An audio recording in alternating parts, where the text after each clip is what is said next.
Bonjour à tous, vidéo numéro 2 sur le théorème de Thalès. Alors, regardez bien cette figure. Hop, je me rapproche un petit peu. Nous avons bien deux droites, EC et DB, qui sont séquentes, c'est-à-dire qui se coupent au point A. D'accord?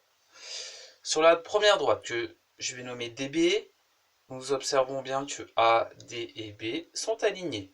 Sur la deuxième droite, EC, nous observons bien que A, E et C sont alignés. Ensuite, on peut constater deux autres droites que j'ai surlignées en rouge, pour bien les distinguer, qui sont parallèles. Maintenant, on me demande de calculer la longueur AB. AB. Alors, je vais appliquer le théorème de Thalès, c'est-à-dire que je vais partir du point où les deux droites sont séquentes, AD sur AB. Plus petite longueur sur plus grande longueur. Je fais la même chose concernant la deuxième droite, c'est-à-dire AE sur AC.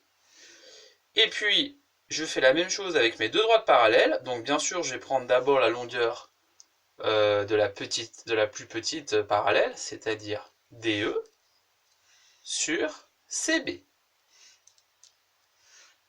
Voilà. Alors, à noter, j'aurais pu faire AB sur AD égale AC sur AE égale CB sur DE, comme la première vidéo. Mais j'ai fait exprès de changer pour vous montrer que les deux fonctionnent. Alors, je repars de cette égalité. Maintenant, je remplace. AD, ça fait 2. Ok. Sur AB, AB, je laisse puisque c'est la longueur recherchée. Ensuite, AE. AE, ça fait 1. Sur AC, ça fait 3. Et puis DE, de toute façon, DE, on l'a pas, et CB, on l'a pas. Mais c'est pas grave, puisque j'ai déjà une égalité, et ça me suffit. Donc je me retrouve avec 2 sur AB est égal à 1 tiers. Il suffit que j'applique le produit en croix. AB est égal à 2 multiplié par 3, divisé par 1, ce qui me fait un résultat qui est 6. AB, la longueur de AB, est égale à 6.